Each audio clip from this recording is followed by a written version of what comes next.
Good morning and welcome. Welcome to my live stream here. I'm here to fight CPS and I'm your host Bob Pace. And it's a warm welcome because you're fighting an entity that is really hard. That's really difficult. Um Let me see something here.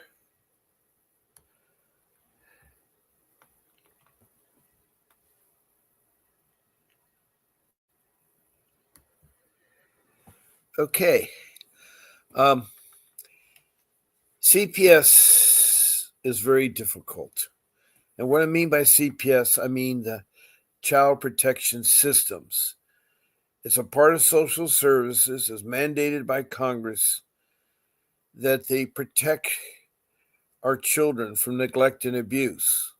Now, neglect is like no clothing, no food, not taking them to school, not taking them to the doctors, those kinds of things is neglect. Abuse is where they physically throw the child against the wall, or they hurt the child by shaking the child, or they used excessive corporate punishment such as cords and wooden sticks and um, rope and those kinds of things. All those things that hurt a child is abuse. Like putting hot water, having the child touch the stove. That's what they're trying to protect the children from. But there are many rogue entities out there. Now, these child protection systems have different names. Like in California, in Orange County, it's called the Child Protection Services. Next door, it's the Department of Children and Family Services, DCFS. In Prescott, it's Department of Children's Services, DCS. In Richmond, Kentucky, it's the Cabinet. So instead of sitting here talking about ones that are hard to come by or things like that, um, what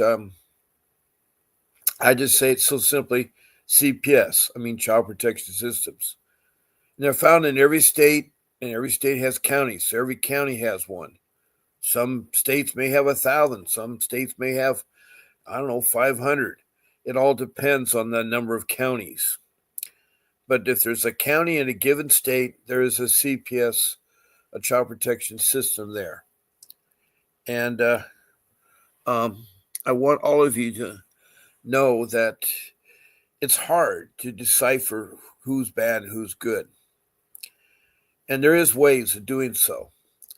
But this is oh, wow. There's Margaret right on time. Good morning, Margaret. Glad to see you. Margaret is every day she comes into my podcast, one of my regulars. I have about 15 to 50 of you, but I'm so glad. And Mary Squire, glad to have you. Do you have to allow CPS to come in or talk to them? The answer is no, you do not.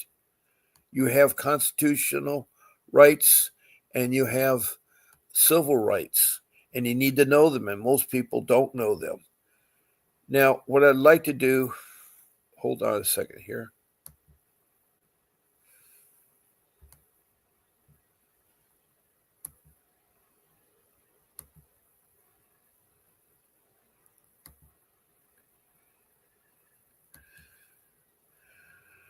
When you are, and you must be new, when you're typing in a message, and I'm glad that you do, either a CPS question, which you did, or a comment, and then please show me your name, which I see your name in the YouTube, but I need to know the city or the county your case was in, and also the state. Now, if you're from another country, I welcome all because this is a worldwide uh, live stream worldwide. It's everybody that has internet can see this. So I do have about 21 countries. So far, it's been Indonesia and Bangladesh and India. Then up in the Middle East has been Saudi Arabia and so forth there. Um,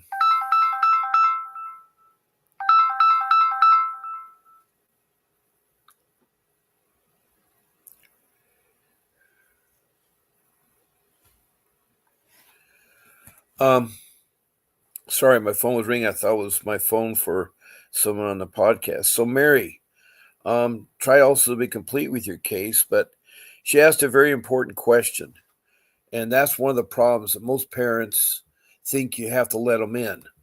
Um, you don't. It's your castle. There's only three ways to get into your home. One, if you open the door and give them permission to come in, that's one way. Or if they have a warrant, and the warrant has to be a legitimate warrant. A lot of times they're fake warrants. It's a court order that gives out specific instructions, list all the parties. Or lastly, they can get in if there's violence going on. If your children are being hurt or endangered, they will break in the home. But the best thing to do when you hear knocking, I was taught as a young boy, don't answer the door. I taught my children the same way. There's no need you have to answer the door. It could be a salesman. It could be a religious group. It could be, a Girl Scout selling cookies. But it also could be a policeman or a social worker from CPS. And even though the police are supposed to protect and serve, lately they've been killing a lot of people point blank by shooting them 5 times. So it's a horrific situation we're in right now. So my recommendation is you don't answer the door. And after a period, if you go out there and see there's a notice or something, you respond to the notice. But if you let them in, they suddenly think they have the right to search the place, and then they're going to say, we want to take your child. That's what CPS, this is the bad CPS. Typically, when they do investigations, they come to the door, so you got to be careful. Okay, Mary? And Mary further says, my son got a text that they were coming to take his new baby today. Well, first of all, don't respond to that. Get yourself an attorney. Get yourself an attorney. You need to have someone you can talk to. And if you can't afford a big time attorney, maybe what you can do, I'm not saying maybe, but maybe ask to tell the attorney that right now you don't have the funds, because it does take a lot of money to retain an attorney. But you don't want to fight this alone. You want counsel to counsel, meaning your counsel meets with social service. Social service is a waste of time to talk to them because they're probably bad. Not all of them are, but they're supposed to start off with talking to you about what they have had a report of, and not in your home. You can meet at a public place. You can meet at the library. You can meet at Starbucks. You can meet at McDonald's. Someplace that you feel comfortable at. And don't go alone. Don't go alone. Try to have your attorney present. But the more you talk to them, the more you're going to get yourself in trouble. My rule number 3 is you don't answer the door. You don't talk to social workers. You don't let them in, or the police. They're going to try to intimidate you. Someone has made a report, Mary, about your son. Now, Margaret, I didn't forget you. I'm going to pray for you because I know that hell broken loose because you got Vincent Davis. They're fighting for you.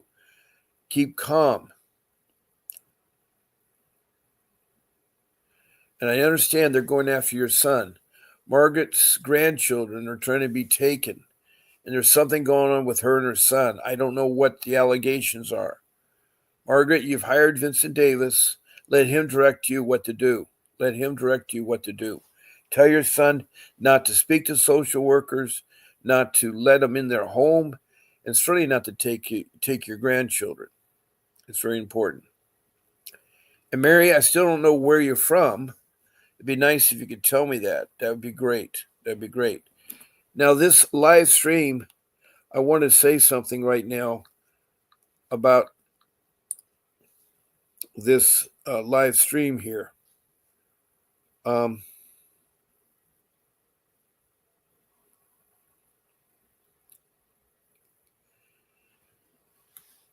We are very passionate about bringing you the information you need, sharing the stories to raise awareness, inspiring and fighting CPS.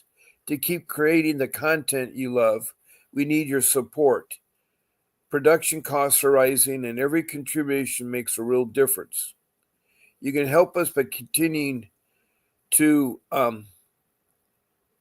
subscribe to our YouTube channel, CPS Defense Strategy Consultant Vince Davis. And you can see at the bottom of my screen, subscribe to the YouTube channel Defense Strategy Consultant Vince Davis. And we have 4 ways that you can help out. Each way you get a little bit more information than the other. Our highest is $10 a month. Then there is one for $5, and then one for $2.50, and then one for $1. And you can subscribe to the YouTube and pick one of those 4 types of memberships. You'll get different things with it too. You'll get different things with it. Now we have someone from Facebook, which is great. I'm glad that you called in. Now, Amy Albrecht, glad to meet you. A secret guardianship, no notice to enter. No notice to either parton as if a petri dish. He is dead now. Cis, age 43, secreted away. I have no idea. You're going to have to be a little bit more clarified with that. I have your name. I need the location. And what is your CPS matter? What is your child protection system matter? What has CPS done to you? Anyway, welcome, Ami. And again, welcome, Mary. Illinois. Okay, glad to welcome you from Illinois. And I imagine that the city or the county is called Wagner. Okay, at least I have an idea where in the United States is. So I was telling you about, we have lots of countries up here, and I was heading to Africa, and I was told about Liberia and Sudan and Rwanda and Mozambique, and then 2 provinces in South Africa. Then over to Europe, I've had England, Scotland, Wales, Denmark, and Sweden. And then across the pond to North America, I've had 4 provinces there in Canada, all 50 states, also the District of Columbia, then south the border, Mexico, and then South America, Grenada, and then across the South Pacific is New Zealand, and then Australia with 2 states. So that's kind of the range. It's over 1,000 people I've texted or talked to. They all have something in common. They have a bad, corrupt CPS system they're dealing with. They do things they're not supposed to. So it's really, really hard. Yes, you can call in, Margaret. Let me put my number up, Margaret. Let me put my number up. Margaret's going to call in, and she wants to talk, which is great. There's my number, Margaret. Go ahead and call in and talk.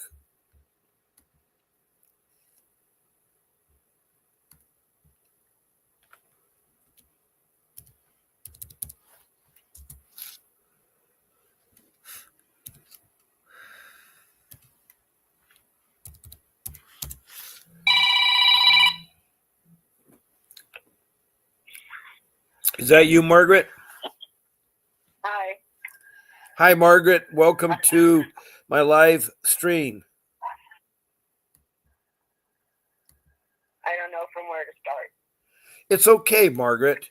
It's okay. One thing you have in your hands, you have Vincent Davis. So it can't be all that bad.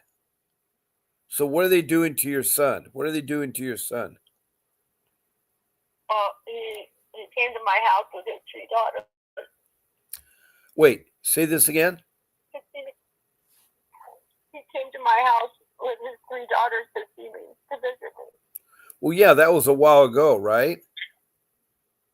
No, that was a few days ago. Okay, a few days ago. So what was wrong with that? Yeah, there's no court order as long as the parents are present, and he was present with his daughters when he left the driveway, and the CPS worker was parked outside in front of my house. He refused to talk to her. He told her to even get off the property. Right, you told me about that. She went back and sat in her car. Yeah. And he left. And then they came back again at night, pounding on my door. And you didn't answer it. They did it twice again. Yeah. You don't have to answer that. Gone. And what you need to do is you have Vincent Davis write a cease and desist. They need to cease and desist. They need to contact him. He should be dealing with the social workers, not with the police, not with the social workers, but with the attorneys for the social workers. Well, when I answered the door, she asked, and I said, you need to speak to my attorney, your counsel. She said, I know, I need my counsel to talk to your counsel, but it's just simple. I want to educate you that because you have an open CPS case, you're not allowed to have the kids. But there's no court order or anything like that. I try to explain this, to my son. Now they're going after family. And I knew this was going to happen. They're retaliating. They're looking for the girls this morning. I told my son, do not talk to them, avoid them. You have nothing, to worry about if you don't talk to them. Mm-hmm. Well, he ended up calling because he felt compelled to explain the situation, and now he's opened a can of worms. Well, yeah, that's what happens. I try to tell people, the more you talk to them, the more credibility, you lose your credibility, and then you say something you shouldn't because they use it against you. Now, what he should do, if he has his girls, he doesn't answer the door. He doesn't have to. Does he know that? Right. And everyone's been trying to tell him. Yeah, he knows that, but he's not paying attention. And the eldest little girl is with his ex, with the mother. And she had a previous open case before, not with him, but with, on her own. And she just had a newborn. She has an 8-year-old. She's got the child that they share in common, the 3-year-old with her right now, and CPS knows that, and they're going to go to her house. My son lives in Los Angeles County. He's on his way up here. He still feels like he needs to explain, that he's got nothing to hide, and he's got everything to hide and avoid these people. You need to stay away from them. They want to see the girls now. That's the trick. They want to see the girls, well, of course, so they can take the kids. Right. Well, all your son has to do is says, you need to talk to my attorney. Mm-hmm. And I don't think there's no warrant or anything. Someone anonymously made a call, reported that I had a whole bunch of kids in my home, and that I had someone sleeping in the garage.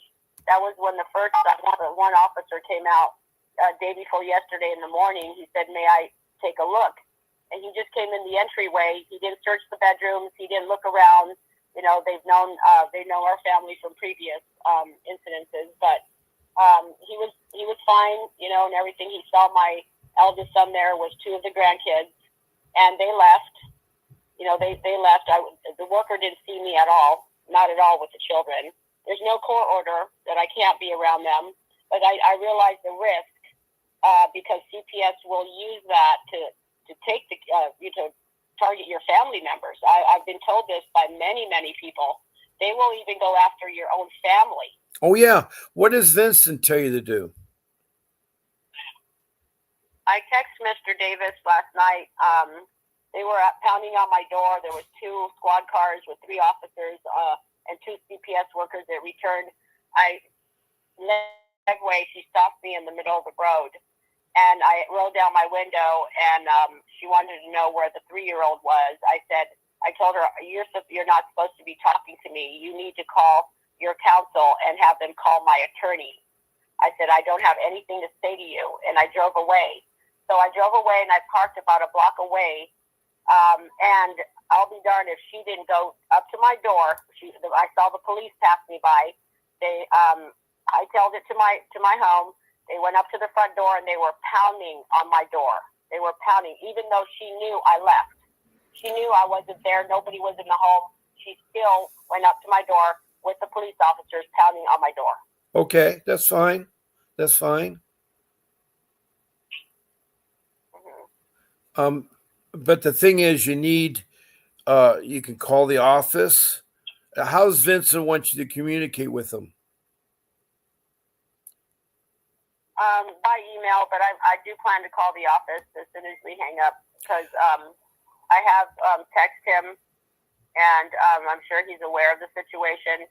They did leave a short time later. I'm thinking because I did text him the social worker's number, and I told him what's going on, so he probably made a phone call. I'm thinking he did because I haven't been bothered since, and they did leave shortly after that. Now, what about the what about your son? My son is devastated right now. He is scared. He's angry, and but I told him, you owe them no explanation. Just like you have to deal with them, just like you deal with the police. You need to exercise your rights, and they're trying to open a case. Well, they're trying to do intimidation. It's intimidation factor. First of all, the police are there to intimidate you. Technically, the police are supposed to protect the social workers, but the social workers know they can do more by intimidation. By having the police, the police are only assisting to protect the social workers. They're not supposed to assist in taking the child. They need a court order. Even the police needs a court order to take a child. They need a court order signed by a judge. Yep, they didn't give me one either when they took my two grandbabies. I wasn't given a warrant. Why did you give up your two grandbabies? Why did you give up your two grandbabies? I didn't know. Oh, okay. I didn't know any of this. I was oblivious just to all of this. Now I know so much. If I could turn the clock back, I would have not allowed this to happen. They would not have taken them. But now I told my son, the more you say, the less you say, the better. The more you say, you're going to dig your hole deeper. He wants to explain his issues with the children's mother. I said, no, if anything, you need to call an attorney and cry on their shoulder and let them know about your issues with the baby's mother. CPS is not going to legally advise you. They're not. All they want is to take the kids, and because of my case, they're coming to my home. They keep harassing. At this point, this is total harassment. What kind of case do you have, Margaret? What kind of case do you have? A CPS case. All right. Is it an active CPS case? Yes. Well, which children are you're involved? Which is your son the oldest of all your children? No, my son is the youngest of three boys. So I lost my middle son in an accident, and my older son, he's got his own life and his own family. So why they have a case open if you have nobody under the age of 18 in your hands? Well, they were removed from my youngest daughter. And I had... Okay, slow down. We have multiple issues here. We have your son that's being harassed, and now we suddenly have your daughter. But your daughter, how old is she? She's 26 years old. Well, she's over the age of 18. They should not be coming to you about your daughter, 26. Well, I had guardianship of the 5-year-old, and then she had a newborn. It's so hard sometimes to help you when I listen missing pieces of the puzzles here. You have guardianship of your daughter's child. Now, why they're investigating you if you have guardianship? What have you done? What have they accused you in more specific than neglect and abuse? What do they accuse you of? Well, they first started at the hospital because my daughter delivered on August the 12th, 2024. A CPS worker showed up there and said my daughter tested positive for drugs. And if you knew back that time, for all your listeners out there, CPS cannot come into a person having a child unless they have a warrant. And just because they test positive does not mean they have the right to take the child away. Now, what that can mean And is but go ahead. You didn't know it back then. So anyway, so your daughter's no, child is taken. And what did you do? Fight to They have said- guardianship? they accused my daughter of, they labeled her as a drug addict. She tested positive for amphetamines.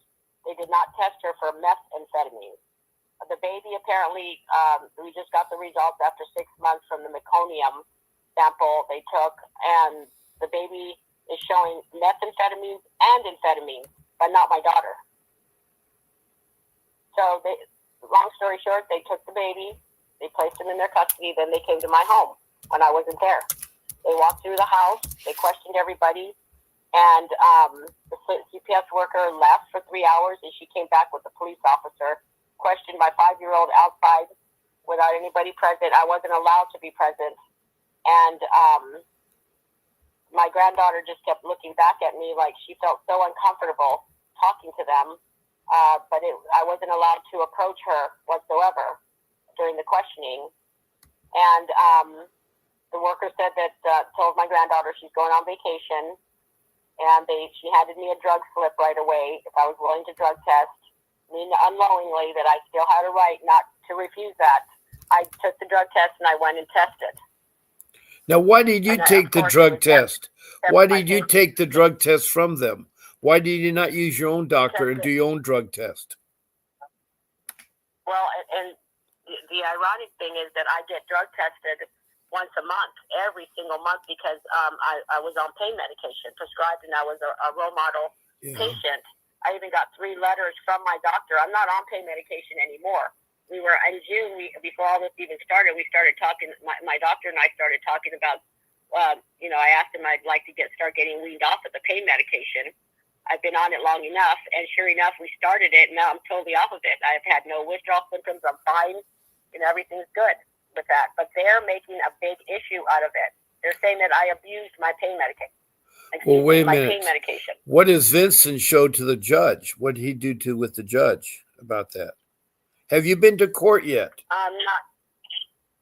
I've been to several court hearings, and the last one was really bad. We're in appeal right now. Well, okay, but was Vincent a part of you? See, when did Vincent come in to take your case? I retained him in September, in August 28th. Okay, and from August 28th.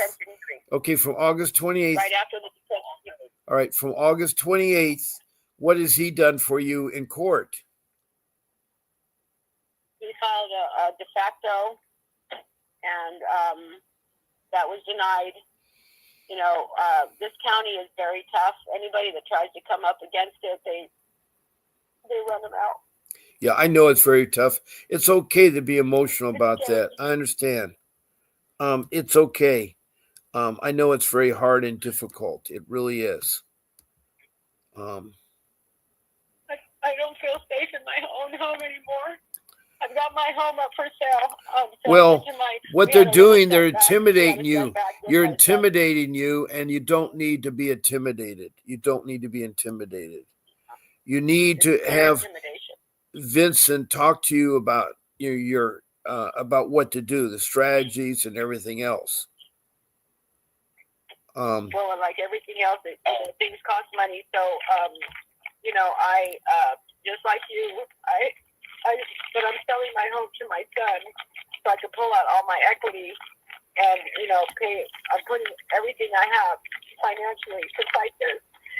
It's not just for the girls, but fight this evil. To fight this evilness, they are so evil. Yeah. Yeah, I'm so sorry that you have to do this. This is ridiculous. And now my other 3 granddaughters, they're so beautiful. They love me so much. And now they're at risk of getting taken. I told my son, because they're not educated, but I've told my kids, my adult children, stay away from them. Do not talk to them. Do not. The moment you do, you've opened the door to hell, basically. Yeah. And that's what's going on now with my youngest son. He's 33 years old. He's got a disabled son, And when he's 7 years old now, and when Romeo was born, my son was going to move to Washington State, and CPS stepped in and told the mother that if he moved, they were going to take the child away from her because they didn't feel she could handle him because he's disabled. He has CDLS. It's a syndrome. And they were wanting to put him in a nursing home. So my son changed his plans. He didn't move to Washington for the job that he got offered. He stayed here because they were going to pull this medical human trafficking. They were going to pull Romeo and put him in a nursing home because the excuse was that they didn't feel that the mother was able to take care of him. Okay. Now he's at home. He's cared for with nurses. He's got nurses 24/7 with home care nurses taking care of him. But that threat now is there. The risk is there because of my case. You know, now they're infiltrating into my family way too much. It all started with an anonymous call day before yesterday, a welfare and safety check. And now as a result, now we're dealing with this. Now we have 3 other children at risk for being taken. Okay. Besides the 2 that are already in foster care right now. They're with a family member, but that's not she's not a friendly family member either. You've got to pick and choose. It's so critical to, even though they're family, it doesn't matter. You have to be sure who you're choosing. You know, I didn't even put her on the list. CPS put the children with her, with my eldest daughter that is completely unqualified to take care of children on all levels. Why did they put the kids there? Why'd they do that? Mm-hmm. Why'd they do that? Because they know that we have a strained relationship, and they're using her to go against me. I figured that. But she also, they're using her so bad. Now they're telling her that she needs to adopt the girls. I just found this out yesterday, and that's right there. That's a red flag to me. So they're wanting to put the girls up for adoption, and they're telling her to adopt them. But she may not be. I don't know what the qualifications are to adopt a child, but she may not meet the criteria. Well, it is a tough situation. They're using her, getting it from all ends, everywhere. The worker walked away, said you cannot be around the kids because you have an open CPS case. Mm-hmm. She failed to tell me that there's no court order, or that the parent can be present. The parent can be present with the children around me. You know, she didn't explain any of that. But my son told me when she spoke to him this morning that there is no court order, because he called her out on that too. My mom doesn't have a court order to not be around the kids, but she did explain that the parent needs to be with the kids because I have an active open CPS case. Okay. So I'm just worried about my son right now, my stress levels. I'm worried about the girls, particularly the girls, and him. He's distraught. I told him, don't speak to CPS about your issues with the mother. Talk to an attorney. Call a lawyer. Lay it all out with the attorney. Stop talking to the CPS worker. Stop wanting to explain yourself. It's not going to work. It is not going to work. Okay. So what has Vincent so far since August told you his strategy or his plans? What is his plans? I think the less they tell me, the better off I am, because I'm just really broken. Well, they don't want to tell you too much because you'll disclose it to CPS. Why is your son still insisting? If you've known about this since August, if you had Vincent Award, why is your son August, September, October, November, December, January, February, March, 8 months later, still want to talk to them? Well, my son sided with the perpetrators, the false accusers, the initial caller, reporting party, that made the false accusations about my daughter and whatnot from the beginning. And I warned him. I said, they're going to come. She wants one of your little girls. She wants the 1.5-year-old. You better be careful. She's after now my daughter Anna's baby. You better be careful, because they're going to want the 1.5-year-old. And lo and behold, He mentioned it yesterday. That sibling of mine, my sister, she made a comment about adopting the 1.5-year-old. So I said, those are red flags. Why are you not paying attention? Why do you continue to even talk to these people? They can't be trusted. Look what they did to me. Look what they did to your 2 nieces, your sister's 2 children. What is it going to take for your kids to get taken away? And then I hope you have money for a lawyer. That's what I told him. I hope you have enough money for an attorney, because you're going to need one. So what the family's kind of breaking down, aren't they? The family's breaking down, aren't they? Yeah.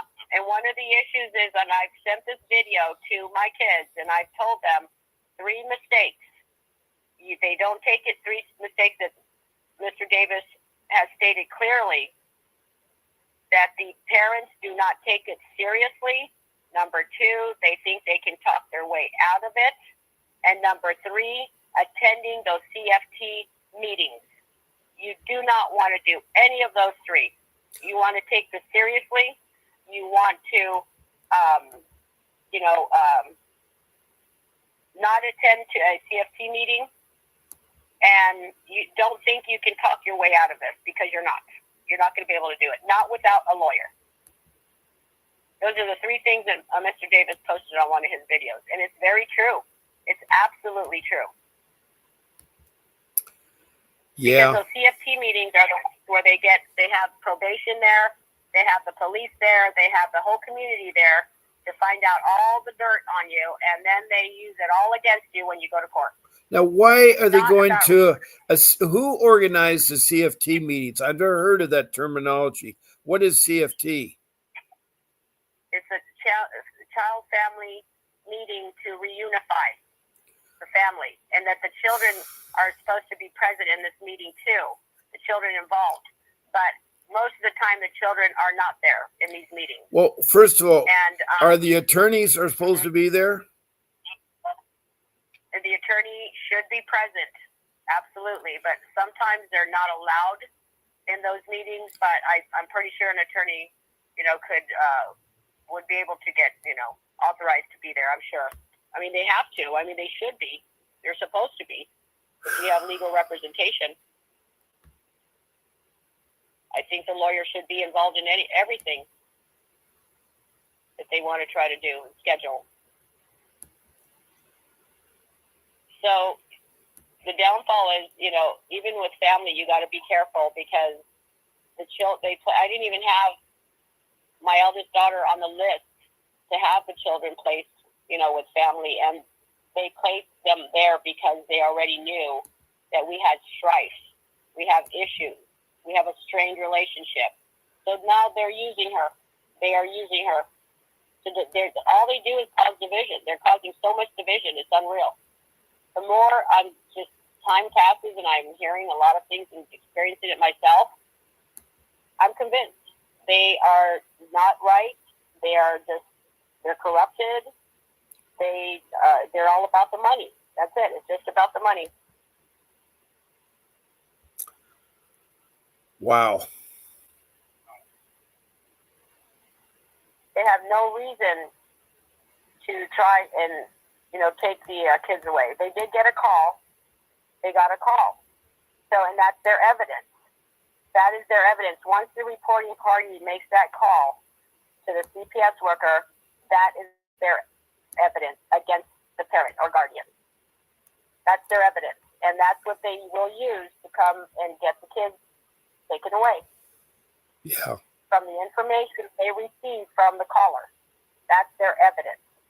So you're basically guilty until you can, even parents that I've talked to and I've known that have taken reunifying, I hate to, sound so negative about this, but I'm sure there's some parents that have, they're reunited with their kids after completing all the recommendations, like, parenting classes, drug testing, and all that stuff. I'm sure, a lot of parents, the majority of parents I'm knowing and speaking to, are not getting their children back, even after they reunify. Did all the reunification, care plan. They're not getting their kids back. They're going up for adoption. I met a couple of parents in court, and they said they had completed everything. that they were asked of, and they're still pushing to put their kids up for adoption. Oh boy. They're not getting their kids back. Oh boy. It's getting uglier. It's getting uglier. I know that our administration, our government administration, the CPS is involved there, so it starts from there and then it trickles all the way down, the rules and changes and all that. So I'm just waiting to hear, what is going to be done about this corruption, because this can't go on. Parents are just taking their own lives even. This is unbearable. This is a pain that's completely unbearable. Well, yeah, that is the first toughest situation. It's a death. If anything, I need grief counseling, if anything. Yeah. Well, because this is a death, but they're not dead. The kids are still alive. It's the same as grieving, and I know grieving. I lost a son, a 29-year-old, in a car accident, so I know the feeling, and it's the same feeling. Yes. I need to go back. Just hang on a second. I'll be right back with you. For all you listeners, I'm talking to Margaret. Margaret has a horrible case where her daughter and son each have children, and they're being investigated unlawfully. And she is, of course, she's got Vincent Davis working for her. Welcome, Felicia. Cruel. Welcome. I'm glad to see you. Cruel is from Ventura, California. And then we have Betty. I haven't talked to you a couple of days, but I'm so glad that you're back, Betty. Betty's from Montana. She's a foster parent, and she's trying to get her niece back with her to be guardianship of her. Let's see what else Betty said. You have to go to the team meeting. If you don't, they classify it as attempt of court. I guess the team meeting, you have to go. Again, that may be in Montana. I don't know. Is it required to go to the team meeting in LA County, Margaret? Well, now after the judge's order, after the jurisdiction and disposition hearing, if the judge rules that on the CPS's recommendations, then yes, that's when it has to be done. Okay. But prior to that, they tried to schedule me a few times initially, and I did not attend. But now I'm going to have to. I'm going to have to attend whatever recommendations the CPS worker made. Now after the judge's decision, yes, I'm going to have to do it. Now Betty from Montana says that the team meeting is for the parents to unify back with a child. I agree, but she also said they're not allowed. Children are not allowed to attend the team meeting. In LA County, can children attend the team meeting? They always say that the children are going to be present, but from the information I've been gathering, no, they don't have the kids there. Oh, well then how in the world do you do vacation with not all the parties?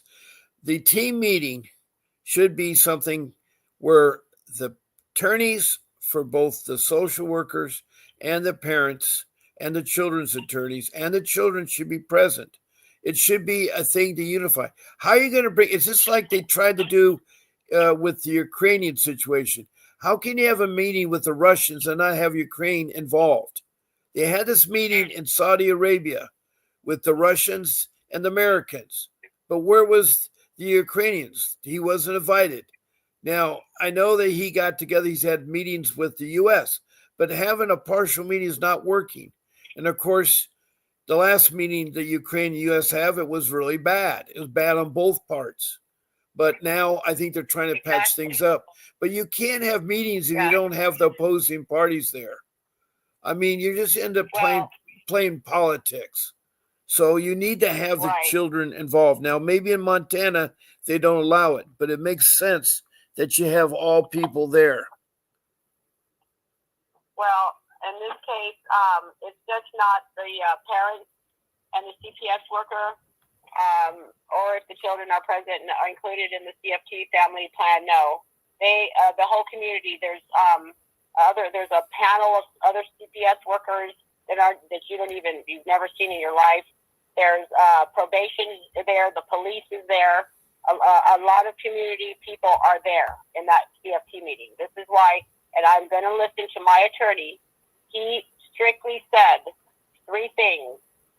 You do not, the biggest mistakes, that parents make are not taking it seriously and thinking they can talk their way out of it, and avoid the CFT meetings unless it's ordered. But now it's ordered for me, so I have no choice, but I'm going to need legal representation there, because I refuse to attend that meeting without legal representation. I'd rather probably just go sit in jail. Yeah, well, because that's what they're going to do to me anyway. That's what they're going to do to me anyway. They have to, in order to put you in jail, you have to commit and be judged by a jury trial to be committed to jail.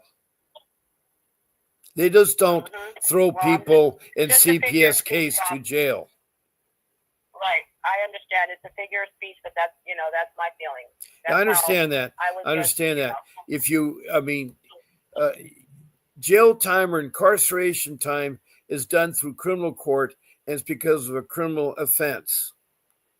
And CPS is supposed to be an instrument that is supposed to work with families, work with children, and reunify the family. That's the number one priority. But it's very hard for them to do that, because when President Bill Clinton signed into law the Incentive Act, they now pay the CPS system extra money for getting them adopted into foster care. And that's wrong. That is wrong. That hurts family reunification. It's been studies have shown the best parents are the biological parents. The best parents are the biological parents. I totally agree. And but I had to help my 26-year-old. She's my youngest. I had to help her, with her first child, and I had to get guardianship because she was not fit to take care of my granddaughter. And I've had guardianship up until all this happened. She's 5 years old now. She turned 5 in October, and then she ended up getting pregnant.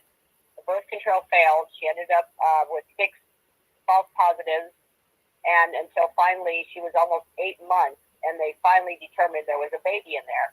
So we started planning right away. Just started, doing everything we can, buying baby clothes, having her take her vitamins, being more in contact with the doctor and everything. And then she delivered in my home. I delivered the baby in my home. I signed the birth certificate, and they have me as the attending physician and everything. So now I'm fighting for the baby. I don't have guardianship over the baby. The baby tested, according to this corrupted hospital here, the baby tested positive for amphetamines and methamphetamines, and they barely posted, after 6 months, they barely posted the results on the meconium. But my daughter did not test for methamphetamine. She tested for amphetamines, which is found in the psych drugs they gave her in the hospital. They shot her up with drugs. She was heavily drugged, and she drinks a lot of energy drinks, where I have proof from the pharmacist that I've known for 30 years. He printed out information, very good information, about amphetamines being found in over-the-counter cold medicine and Monster energy drinks, and my daughter was taking Benadryl. It's even found in Benadryl. So how is my daughter not testing for methamphetamines, but the baby did? And we have about 5 drug tests. I took my daughter the day she got released from the hospital. I took her down to Quest Lab, and she tested negative for everything. Wow. So the day she got discharged, or the same day, an hour and a half after her discharge, we got into Quest Labs, and they tested. The results came back. She was negative for everything. And the doctor ordered it's a separate test. Methamphetamines is separate. It's a separate test, and the hospital has to have this machine that costs millions of dollars to be able to determine if it was crystal meth. The street drugs, the illicit drugs, methamphetamines. So they don't have it. I spoke to Kevin, the lab manager. He said, no, they do not have that machine there. So, and the baby was tested there for methamphetamines, and they don't even have that special machine there. Something's very fishy here. Very, very fishy. I mean, it's all a bunch of lies. It's all a bunch of corruption. It's all corrupted. The hospital's involved. They're all involved. They're all in it together. They're coming to my home, harassing me. Now they're harassing my son, threatening him, and they were I thought they were going to bust my door down last night I was so scared. I really thought that, and I left. She seen me drive away. You know, she still went to my door with the police, knowingly there was no one in my home. That's harassment. Yeah. And retaliation, a form of retaliation. I agree.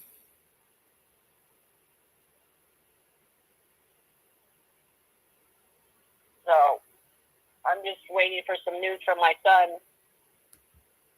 And I'm just, all I can do is pray. Gotta leave it all in God's hands.